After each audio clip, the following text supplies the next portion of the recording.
Bonsoir à vous, chers amis internautes. Le souhait de l'ancien président Thomas Boniaï de se retirer momentanément de la scène politique pourrait se justifier par son incapacité à contrôler à sa guise la maison Cori. Il souhaite à travers une telle décision marquer son agacement sans en donner l'air face au culot du secrétaire exécutif national, détenteur exclusif du fameux récépissé d'existence des FCBE. Boniaï souhaite décrédibiliser Paul Rompet, Théophile Yarou et compagnie et par la même occasion conduire le parti politique vers une désagrégation certaine.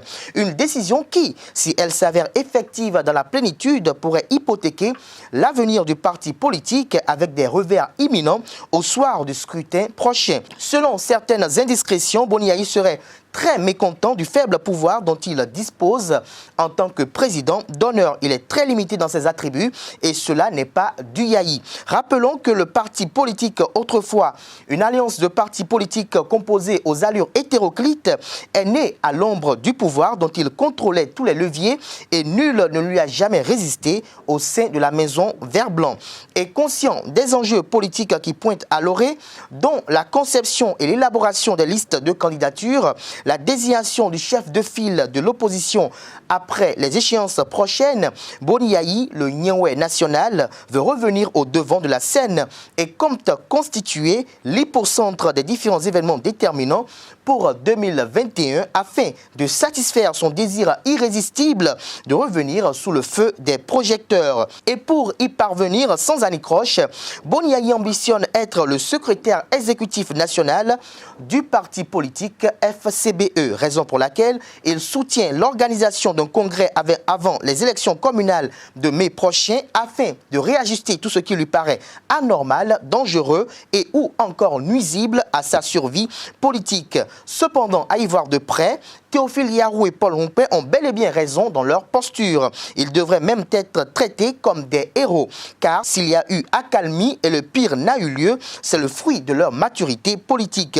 Le parcours ayant conduit à l'obtention du certificat de conformité fut hargneux et très laborieux. Il serait injuste qu'ils se soient sacrifiés avec tant de peine, qu'ils aient encaissé autant d'insultes, d'attaques et de menaces, et qu'à un moment si précieux dans la vie d'une formation politique, ils se retrouvent écartés de la gestion du parti politique qui existe aujourd'hui grâce à leur leadership et leur témérité. Dame Rumeur révèle avec insistance que tout est en train d'être mis en œuvre pour exclure Théophile Yarou et Paul Rompet et d'autres militants qui se sont battus pour obtenir les documents légitimant l'existence juridique du parti politique. Ce qui justifie par ailleurs les demandes persistantes, mystérieuses et infondées des copies originales des dits documents par le camp manipulé par Yaï et opposé à celui de Rompet.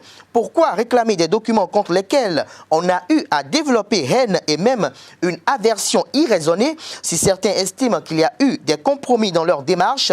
Eh bien, il faut tenir compte du fait qu'on est sur un terrain politique où la bienséance ne nous a pas été affichée comme règle première. La politique de la politique est si complexe qu'elle repose en grande partie sur des compromis. Ne pas l'admettre serait faire preuve d'une hypocrisie souriante ou encore vivre dans un conte de fées. Outre cela, Boniaï a beaucoup de mal à vivre l'après-pouvoir. Une fois le pouvoir perdu, il ne lui reste que peu de courtisans et de sympathisants. La politique est une question d'intérêt et de positionnement alléchant pour la gestion de la cité.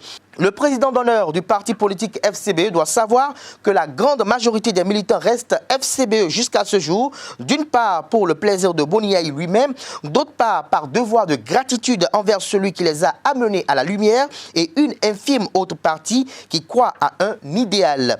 Même si ce type de militantisme est contraire aux nouvelles législations qui révolutionnent le système partisan béninois, la réalité est tangible et constitue une lapalissade au Bénin. Sans la démarche de Rompet et compagnie, on n'aurait pas eu le dialogue politique qui aurait conduit à la décrispation, ou qui a conduit, j'allais dire même, à la décrispation de l'ardente tension post-électorale avec la libération des personnes interpellées dans la faveur des tristes événements d'avril et de mai 2019. Sans cela, nous serions encore dans un débat puéril et stérile lié à la légitimité du Parlement béninois 8e législature, alors que la bêtise politique qui nous a conduit à cette désolante situation relève de l'irresponsabilité et du dilatoire d'une frange de la classe politique en ce moment. Boni Yayi doit aussi sa liberté grâce à cette démarche et prise de paix.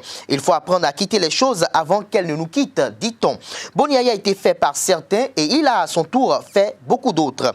Il lui revient de laisser ses lieutenants faire d'autres personnes tout en tenant compte des réalités politiques du moment. Mais une chose reste certaine et même incontestable, il sera un grand défi pour les fidèles de la maison Kori de maintenir l'électorat si Boni Yayi se retirait. Boni Yayi en est très bien conscient et c'est pour cela qu'il en fait un chantage déguisé.